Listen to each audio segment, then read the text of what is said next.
Hello, this is Darren Pulsifer, Chief Solution Architect of Public Sector at Intel, and welcome to Embracing Digital Transformation, where we investigate effective change leveraging people, process, and technology.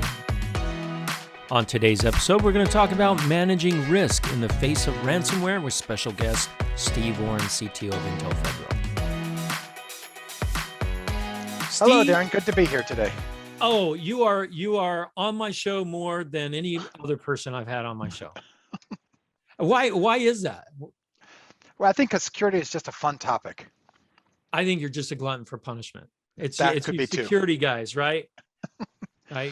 You're always dishing out fear, uncertainty, and doubt, but you're not doing that today. You actually have some really interesting things we're going to talk about security and what's coming up. And how that is going to affect everyone. So yeah, I mean, we're seeing some really interesting trends. If you look over the last year of what's happened in the marketplace, what's happened in the industry, we've seen a rise in the number of attacks, the sophistication of the attacks, and it's really come down into sort of three key areas of attack. I mean, again, cybersecurity is this huge domain. We see attacks across every possible avenue or area, but three vectors really seem to be a recurring theme. And I don't think anyone would be surprised that ransomware is probably at the top of that list, with just the sheer number of organizations and companies being hit by ransomware, and the fact that it's just always in the news. The more recent supply chain attacks, you can think of SolarWinds, but there have been some other very interesting supply chain attacks that are of note. And then just the continuum of data breaches. Most recently, McDonald's had a global data breach and others. And so I think if you look at the key trend, it's those three vectors are really the ones that keep happening over and over again, or that really are stressing the systems. So stop right there for a second. Why do you think, because you kind of started, the attacks are becoming more sophisticated. So why is that? Why are they becoming, because those three vectors require sophistication, right? So why are we seeing more sophistication now? What's leading to that? Well, I think you go after the money. And so organized crime, nation state actors, and other threat agents recognize that it takes sophistication to compromise and thwart the current security controls that are out there. To be able to stay stealthy longer so that you can do more damage or gain more data.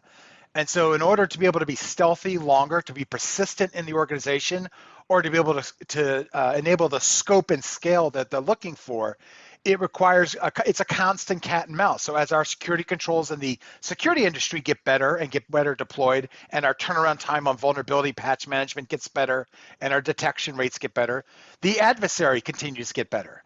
But I think one of the trends we've seen for a number of years is just the level of maturity that we're seeing in the threat agent and in the adversary. They, just like our own organizations have software development lifecycle processes, have sort of tools that they build off of and frameworks they work with, so does the malware community. They've got good process for building quality into their systems. There's purchasing and selling and borrowing of code amongst different organizations. They learn from each other. They share information. There's dark web information sharing, where various different threat actors work together to build better threats, better malware. All right, so what you're telling me is they're becoming better organized. They're hiring DevOps engineers, right, to run pipelines. So they're actually running these like companies now. Absolutely. I mean, it's instead of just a ragtag team of hackers, right? The threat agents are in the billions of dollars of outcome. And so in a $1 billion+ industry, and depending on which analyst firm you look at, it's either a $9 billion industry, could be a $10 billion, $30 billion. The threat agents are making lots of money, whether it be through ransomware, through data breaches, through credit card breaches, and a variety of other mechanisms. There is big money on the adversary side. And that big money drives the need for maturity, just like you have in the positive side. If it were a $100,000 market, you wouldn't have any maturity. But the fact that it's a billions of dollars, you're seeing people look at this as a business. And when you look at some business, you want maturity, you want integrity, you want quality code that actually works in the field because you're relying on it to generate the income. So that with them taking a different approach, we can't just tag security on as a bolt on the side anymore, is what you're saying. That has been true for a very long time. Security can no longer be and can't be bolted on. It's got to be built in, and it's got to be built in everywhere. And I think if you think about that, the gospel that the cybersecurity people have been preaching for a long time is security isn't bolt on, it's got to be built in. So when you build your product, you have to build security features in. I think some of the learnings of last year is it goes further than that. It's not just the products you build, but the infrastructure and processes you use to build those products have to be secure. And that was one of the lessons of SolarWinds and some of the other supply chain attacks, that even if you built a good product, the infrastructure that supports it was vulnerable. And so they were able to get in and modify your code, no matter how good your code was to begin with. So that hardening of your DevOps pipeline, the hardening of your delivery mechanisms, that has to happen not only where it lands, but through the whole factory, the software factory process. Oh, absolutely, and beyond, absolutely. I think one of the interesting things we've learned, just going to that sophistication, but there was a really interesting learning, and I don't think it's been said enough. Oftentimes, organizations think, well, of course, financial services and government and other regulated or high-value industries are going to be targets. And so, of course, they have to do better on security, but me and whatever vertical I'm in, I don't have to worry about it. The recent attacks, whether it be the JBS attack, which was the meatpacking industry, McDonald's, Audi, and others, has shown that no one is immune, and that we have all become super reliant on the digital infrastructure that we've deployed. A ransomware attack took down the world's largest meatpacking industry. That says volumes. That means A, that any industry, any vertical is susceptible, and B, that every vertical is truly reliant on their information technology and their OT systems to be functional in order to be able to operate their business. Okay, now you scared me. I want to disconnect from, maybe I went into the wrong industry. I mean, I'm all about technology, but everyone's vulnerable now. So Steve, you got to give me some hope.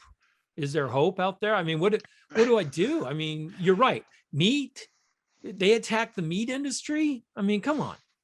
Yeah. Or McDonald's. Why would you attack McDonald's? Because McDonald's has assets, has value. There's customer information that was gleaned. The meatpack industry, you're looking at a ransomware, because every day you're not producing meat and the meat is getting stale on the shelves is a problem. And so that's why they think about it. Right? Yeah. Exactly. So there is hope at the end of this tunnel. There's light, but it requires work. And so whether it be doing defensive depth or it's taking a look at some of the novel architecture around zero trust, better hygiene on our internal processes, sec DevOps, as you were talking about, these are all important things to do, but it's not a silver bullet. None of them by themselves will solve the problem. It's about having the diligence to apply the right risk metrics to your organization to implement security correctly. And I think that's the thing that's often missed. There's lots of security technologies. I mean, it's a $40+ billion industry to do in the cybersecurity space. The trick is understanding for your organization what is the right level of security that you want to deploy for all of your different applications, your data, and your infrastructure. That takes being able to properly measure the risk of your assets and of your business. That takes work, and that's where we're seeing a lot of the stress. And we look at what the cybersecurity framework from NIST really was about. It was about a framework for helping organizations properly perform risk management and risk determination. From that then goes, okay, what controls do I need to mitigate those risks? That we did. So the learning was that everyone is at risk, and like I said, like you aptly described, everyone is vulnerable.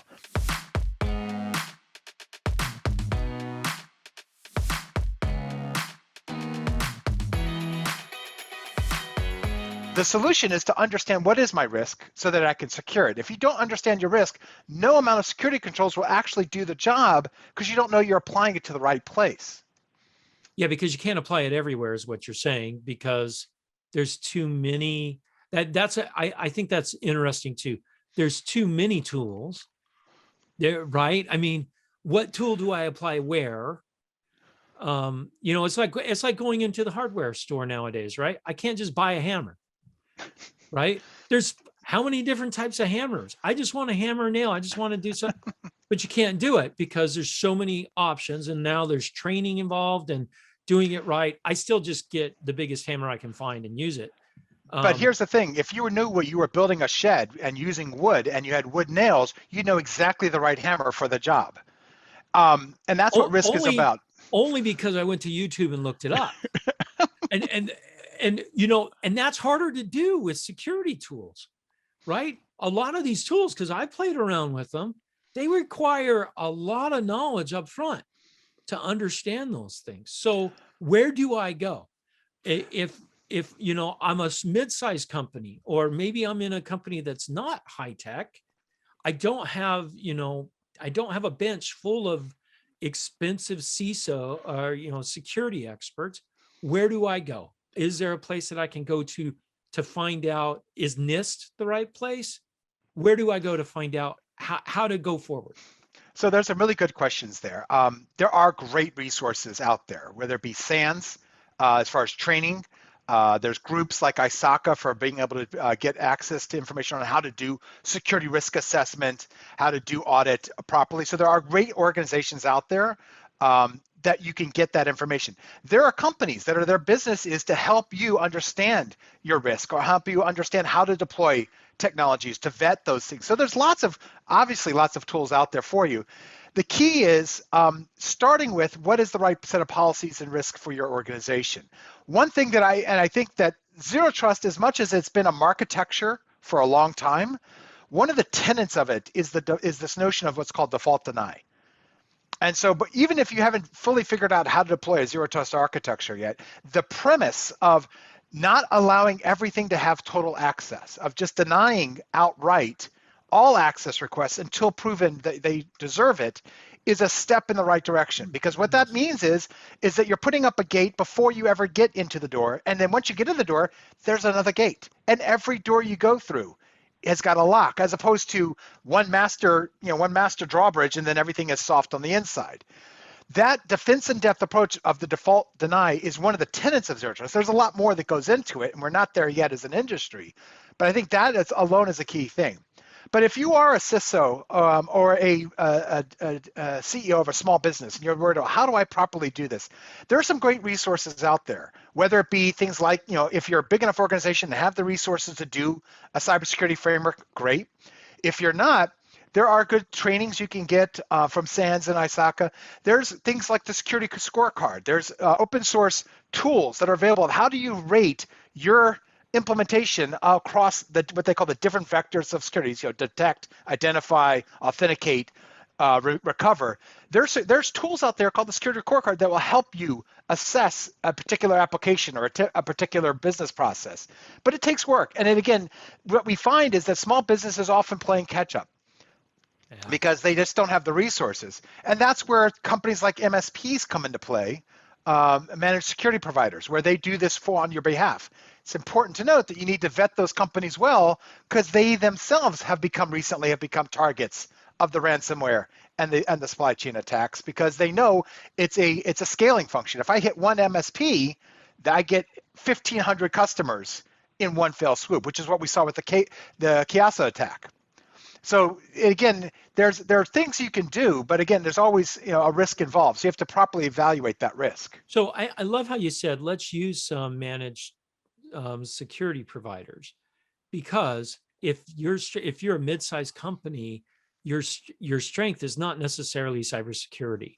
And just like you might have a security agency that secures your physical plant, you want to do the same thing for your infrastructure. Hire someone that understands how to do it. That can always be. I love that approach. I think that's a good approach. Yeah. But one thing I would say, though, is that even though you're not going to have the team, you're not going to have the money to afford a large team, you should still always have at least somebody on the inside who is trained, who is an expert, because you want to be able to have them have that local context and domain experience inside your organization to work with that MSP. Because if you punt everything outsourced and have no training or people inside that can take that and build that in, it's always going to be outside. You're not going to be bringing that knowledge in and proliferating it through your organization. Because it's, again, even with the MSP model, all they're doing is managing your security tools and configurations for you. They're not imparting a lot of security wisdom to your business units, to your IT folks, and so forth. So you still need a CISO that establishes your security policies, your posture, your risk assessment. you still need someone to do that work. Absolutely, and you need that person to have several security architects or implementers so that they can go forth and actually help the organization better prepare and be able to deal with events. And so you still need, even if it's not a big team, every company should have a team. It has to, and in the light of the recent attacks and threats that we're seeing out there, there's no excuse anymore to say, oh no, I just didn't have enough money to fund a small security team. So let's talk about money, because ransomware seems to be the biggest moneymaker in this industry right now. Well, it's the most visible. Mm-hmm. Okay. So what do you do to help counteract ransomware? Just some simple tips. It's a good question. When we look at malware, so a lot of the good tips are sort of before you get hit. Probably, after you get hit, you're really in a bind. So we'll talk about that in a second. Okay. Beforehand, there are some things number one, back up regularly, and keep backups offline. Have pristine copies of your data and of your systems and of your applications and of your configurations in an offline, out-of-band storage environments, whether it be taped backup if you're, God forbid you're still using that, an offshore, a cloud-based service provider, a USB stick that you keep in a vault. Have pristine copies of your data and of your most critical infrastructure and data sets and architectures, so that if you get hit, you have the ability to recover, even if it's going to take you time to buy the systems and deploy them, your data, at least some form of it, still exists. That's one of the things that... How long do you need to keep those back? Because sometimes you may have the ransomware sitting in your backups, won't you? I mean... Well, that's the key is that the ransomware is, once it starts doing its damage and starts encrypting files, it's fairly quick that you find out it's done. It typically waits, and then it starts encrypting things, and then by the time you figured it out, it's done the encryption. If you're doing regular backups of the data itself in clear form or encrypted by your applications, and you're verifying those, again, it can't be just, well, just back up whatever that directory is. I don't need to look at it, because you'll be backing up the encrypted data sets. But if you're monitoring the data and making sure that you've performed the appropriate encryption and controls on that, and you've got security controls on what can access those databases, that will give you some pristine version. And you want to have a good 6 months of clean backup data so that you can recover back to a known good state once you figure out what happened.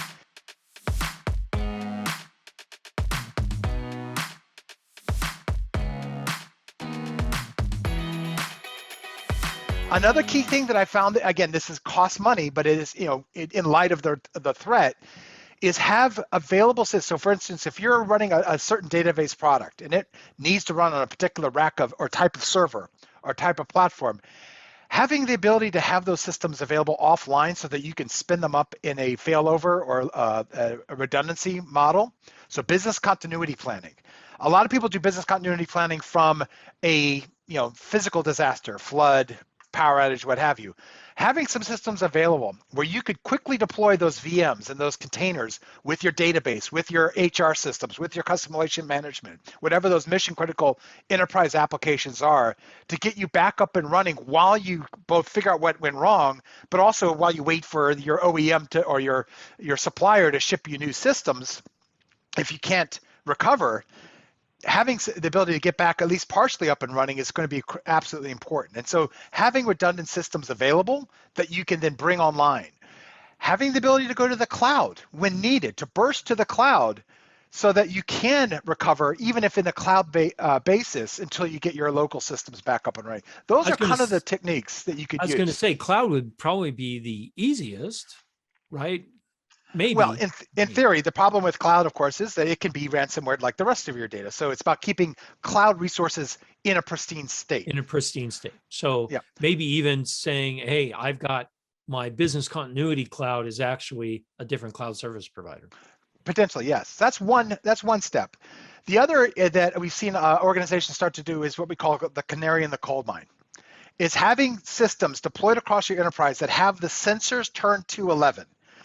Now, those systems are not going to be performing great because they're going to have 20 different security tools on them and they're going to be doing every kind of check. But you want to have a couple of those out there. They're going to be the early warning system that something's gone wrong. And so what often the problem you find with a lot of security products is, oh, it's too costly from a performance perspective, or it takes too much storage, or it's too slow on my UI, so you don't deploy it across the organization. Whereas what you can be doing is deploying them in just some places and putting out those canaries to be early warning systems and get them out there. That's another technique so this way you can be quicker on the cusp of detecting something is going wrong or seeing that, is having those sensors out there in your enterprise live so that you can detect when suddenly you're seeing a lot of encrypted traffic that you didn't see before. It's encrypted traffic going to certain domains, those kind of things. So definitely have the canaries into your enterprise. And then the challenge, and this is something that a lot of people are struggling with right now, do we pay the ransomware? Do we talk to the FBI? Regardless of what your plan is, have a plan.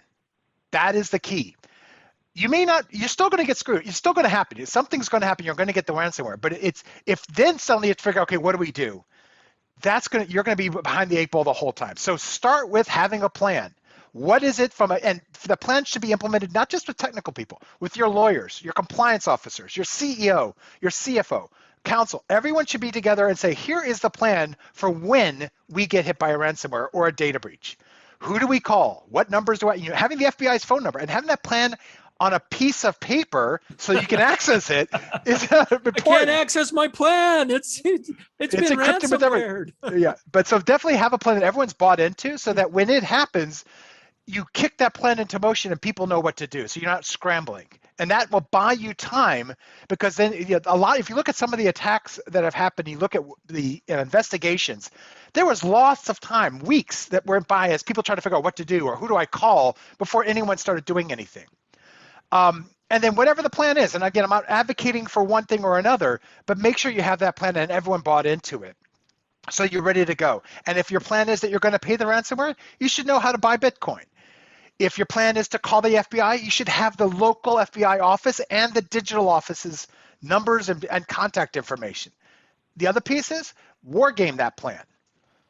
So not only have a plan, but run the exercise. See if it works. See if your teams are trained in what to do. So and then tweak it based on the outcome. So you not just have a plan, but you run it just like you would a disaster recovery or a business continuity plan. Ransomware is one of those kind of effects now that we should be having well-documented and well-practiced plans. So it should fit in your business continuity strategy now, right? Absolutely. Cyber attack, ransomware, data breach are probably the two big ones in your cyber attack plan. Absolutely. I actually really like that idea. I think that's something that a lot of mid-size and even big companies don't have yet, and they absolutely need. So great idea. Now, I have another question on ransomware, and this probably goes to the meatpacking industry. It's another friend of mine that I have that does envelope mailings, right? And he said his number one concern is ransomware in shutting everything down. So he has segmented off his OT from his IT completely. His OT, the things that run his technology in his factory, are not on the internet, period. So he says. So here's the thing about IT OT barriers. And again, so in theory, in theory, that's great. Yeah, I could separate but the reality is that our IT OT barriers are fused. Because how do you manage the OT systems? Well, there's things that tap in there. So they may not be directly on the internet, and most OT is not directly on the internet, but the OT is managed by, interfaced to, and supported by IT systems. They're co-resident, they talk to each other. And so the ransomware didn't come in and attack JBS over the internet directly to their OT systems. That's not how that happened. That's not how most of the pipeline or any of these other systems. It started on the IT side and then propagated over. And so anyone who thinks that they can totally separate their OT systems from their IT systems may need to look at what that is, because the reality is that you think about it, a trouble ticketing system. So some machine goes down, has to issue a ticket so that a maintenance person can be scheduled to go out there. That's an IT system. Someone's getting an email message. That's an IT system. These systems are connected more than anyone thinks about. And so, yes, you don't put your manufacturing line directly on the internet, but you connect it to your corporate network. And if you don't have good security on that IT-OT barrier and are protecting the transfer and the communications, and implementing so that some of those security authentication, two-factor and so forth on that barrier, you're going to have the crossover. And that's what happened. Many of those organizations had good OT security, at least in theory, but they weren't protected from the IT side of the camp. Yeah, or because from someone said, hey, I need to be able to see the status of that machine when I was on vacation or during COVID. Well, I mean, it's not even that extreme. Yeah. Just imagine you're on your corporate network managing that OT system. You're not outside. You're not in the internet. But your corporate internet has access to it, and you can access that system internally, same laptop. Gotcha. So understanding those barriers, putting the proper guards there, right? Gateways and guards is essential. It's not, you just have to understand. You have to monitor those gateways. Absolutely. And I think one of the things that people also think about, is they think that OT and IT are truly separated. Your manufacturing line itself may be running on computing machines that are running those manufacturing, but much of what drives your supply chain, your logistics, and the overall organization that makes your business run is IT systems. You may be producing meat or producing a widget, but how you sell that widget, how you get the raw materials into the warehouse to get that widget is all IT systems. So if they go down, your machines may be able to run, but nothing's going to leave and nothing's going to come. Exactly. And so I think that the idea that we can just wall off the OT from the IT and then we're good, it's important because those OT systems are harder to secure. But it's more than just saying, well, I did that and I'm good. Your IT systems are mission critical. And I think that's the learning, is that we are reliant on digital technology for all of our businesses.